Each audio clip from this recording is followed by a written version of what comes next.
L'ex-juge Ruffo, merci beaucoup d'être avec nous ce matin. Comment allez-vous? Bonjour, monsieur. A-t-on atteint un nouveau degré de négligence? Oh non. C'est comme ça depuis toujours. Moi, je me souviens, en 88-89, quand la DPJ avait décidé de me faire taire, c'est ce que je décriais. Des morts d'enfants, des enfants dans ces situations-là, il y en a encore, il y en a toujours. Qui ont été abîmés par le système, des enfants qui ont été victimes de violences institutionnelles ou de négligence institutionnelle. Il y en a toujours un peu partout, où les gens me disent « Madame le juge, il faut faire quelque chose. » C'est tout puissant, la DPJ. Il faut que ça se soit dit, puis il faut que ce soit regardé par des gens sérieux. La cause, elle est structurelle, organisationnelle ou, je me permets de poser la question, culturelle? Beaucoup. Partout dans le monde, la situation des enfants, à mon avis, s'est détériorée. Je vois sur la rue ces enfants qui sont attachés les uns aux autres, qui marchent comme des petits vieux, là. Je me dis, mais quelle sorte d'enfant ça va faire? Mais quelle sorte d'enfant ça va faire? Parce que maintenant, mais il y a un problème, c'est qu'il n'y a plus de communauté autour des enfants. Je parle pas de famille seulement, je parle de communauté, ça n'existe plus. Il n'y a plus de ce support de la communauté. Et l'autre chose, c'est que la DPJ est un monopole omnipuissant et les gens qui ont affaire avec la DPJ vivent sous la terreur. Puis quand je dis ça, là, je parle aussi des employés de la DPJ. J'en connais plusieurs qui m'ont appelé, rappelé et qui quittent le travail parce qu'ils sont pas capables de parler, sont pas capables de dire que ça va pas, sont pas capables d'agir, mais absolument pas. Qui impose cette omerta-là, Madame Ruffo? Est-ce que le genre d'omerta? Oui, c'est de l'omerta, ça c'est sûr et certain. Écoutez, vous avez vu la réaction du directeur? Ils tombent toujours en mode autodéfense, ces gens-là. C'est d'abord la protection de l'organisation plutôt que la protection des enfants. Et puis l'autre chose, ce qu'il faut dire, c'est que ces gens-là ne sont pas imputables de quoi que ce soit. Hein. Vous allez à l'hôpital et puis vous avez un médecin qui est négligent, vous avez quelqu'un qui n'a pas fait son travail, on peut les poursuivre au civil, au criminel, il y a quelque chose. La DPJ, dans la loi, parce que la loi est faite par les services sociaux, ça, il faut comprendre ça aussi, c'est eux qui mènent la loi, là, c'est eux qui proposent les amendements puis qui les imposent. Mais essayez donc de poursuivre la DPJ. L'incarnation de la culture du DPJ. On l'écoute à l'instant. Son nom, c'est Alain Trudel. Oui. Comment la protection des enfants est l'affaire de tous, notamment des réseaux de services proximité. Donc, les réseaux, allant des médecins, des GMF, de tout le monde qui est concerné par les professionnels du réseau, doivent se sentir concernés. Et je vous dis que c'est le cas chez nous. On est bon pareil, puis notre secrétaire, là, il faut pas l'insulter. Et puis nous autres, il faut qu'on a ça, là, le bien des enfants tatoués au cœur. Vous savez que la Cour d'appel a décidé il y a 30 ans qu'on devait placer les enfants ensemble quand c'était possible. On les sépare encore. Moi, j'ai décrié, j'ai fait des demandes à la Corporation des psychologues de regarder la relation entre les psychologues et la DPJ. C'est la DPJ qui choisit les psychologues, c'est la DPJ qui paye les psychologues. Excusez-moi, là. Excusez-moi s'il y a quelque chose que je comprends pas. La même chose pour les avocats. Les avocats, il y en a des qui font partie de l'aide juridique, qui sont extrêmement compétents et tout ça, c'est pas la question. Mais les avocats de pratique privée, voulez-vous m'expliquer qui les choisit? Alors, on s'en va devant le juge, puis on est entre nous. Hein? On est entre nous. Puis quand on ose aller à l'encontre des recommandations des DPJ, ben, on n'a plus de clients, on n'est pas aimé. À ce moment-là, on a tous les invectives possibles et impossibles contre les juges ou contre n'importe qui, parce qu'il faut suivre ce que le DPJ dit et demande. Il vient quasiment abuser à nouveau l'enfant, en fin de compte. Ah ben c'est sûr. J'avais fait faire une recherche et puis on disait que les enfants voyaient leurs avocats 2 à 3 minutes avant d'entrer à la cour. Il y en a que c'est différent, j'admets. Mais écoutez, vous êtes un adulte. Est-ce que vous accepteriez d'être représenté dans votre vie, là, dans votre vie? Est-ce que vous pas dans vos biens, dans votre vie? Est-ce que vous accepteriez d'être représenté par un avocat qui vous a vu 2-3 fois, 2-3 minutes? Moi, j'ai vu des avocats d'enfants arriver à la cour en disant, on faisait l'appel du rôle et ça. C'est qui, Pierre? Le petit gars, il dit, c'est moi. Ah bon? c'était son avocat. Il l'avait jamais vu.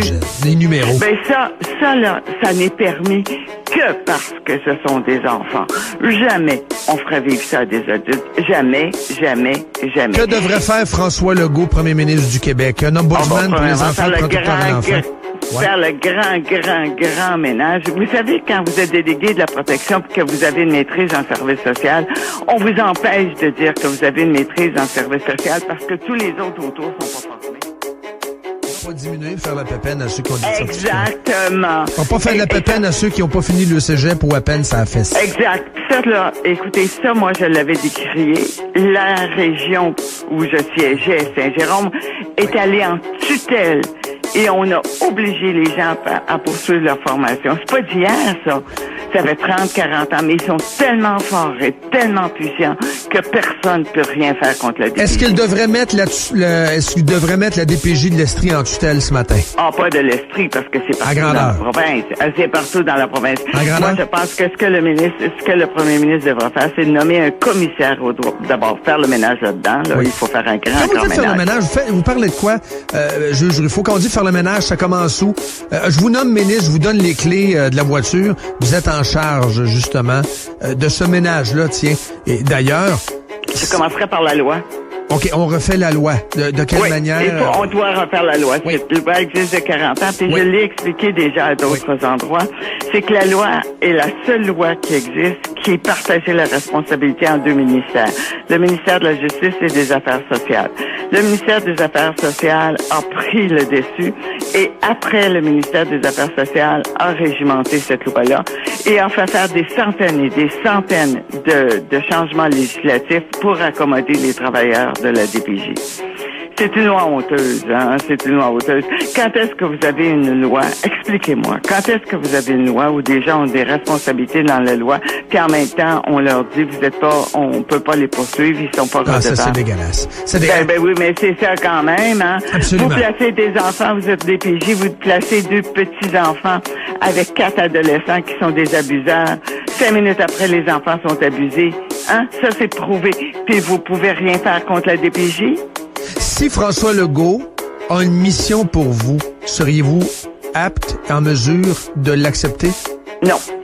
Non, parce que je vais avoir 77 ans cette année. C'est pas grave, vous avez l'air très enfant. Ce que j'accepte de faire, c'est d'être là, de parler. Et si on a besoin de quelqu'un d'expérience qui peut peut-être qui peut aider à réfléchir, je vais le faire. Écoutez, François Legault a une équipe fabuleuse. Je les regarde, là. Avez-vous confiance au docteur Carman, qui est ministre? Avez-vous confiance en lui? Je ne le connais pas. Le docteur Carman, j'espère qu'il a la sagesse de s'entourer de gens compétents. Parce que quand on est ministre, on peut pas être compétent dans tout, partout. Alors, s'il a la sagesse de s'entourer de gens compétents et quand je parle d'enfants, courageux et bienveillant.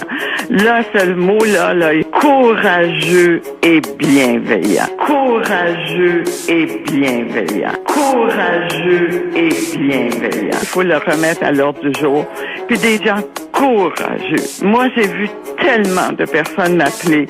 J'ai vu tellement de personnes qui avaient peur. Les gens qui côtoient la DPJ vivent sous la terreur. Il faut faire une ligne ouverte, il faut faire un sondage, il faut faire ce que vous voulez.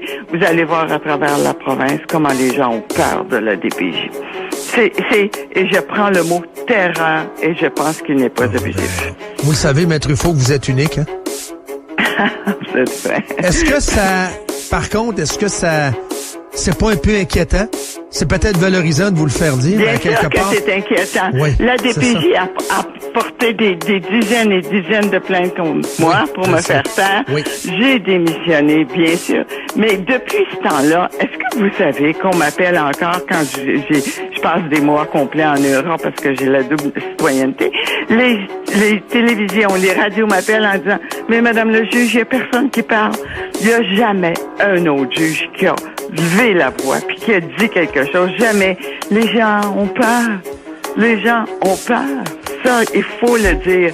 les travailleurs sociaux qui démissionnent ou qui s'en vont m'appellent en disant si vous saviez ce qui se passe. Je dis ce qui se passe, je le dis depuis si longtemps. Des psychologues qui laissent la pratique parce qu'ils n'en peuvent plus de voir la proximité de la DPJ avec tout ce qui bouge. Bien sûr, quand moi j'étais juge, des collègues venaient me dire, mais t'es tellement courageuse, toi. Tu sais, ils disent la même chose que toi, il n'y a pas de ressources, il y a ci, ça, mais ils veulent pas qu'un juge parle. Ben, je l'ai vécu, ça. Je sais la peur. Moi, j'avais pas peur. Là, honnêtement, moi, j'avais pas peur. Puis quand les gens me demandent, à mon âge, de quoi êtes-vous le plus fier, je peux le dire. Je n'ai jamais triché un enfant. Mais jamais. J'ai pas rendu des jugements de complaisance. J'ai pas fait ça. En même temps, je reconnais que on peut se tromper. Mais quand on se trompe, c'est pas la même chose que quand on triche. Exact. Il faut pas tricher les enfants. Exact. C'est clair. Madame la juge Ruffo, merci énormément d'avoir été avec nous. Ça m'a fait plaisir. Bonne journée. Merci, au revoir.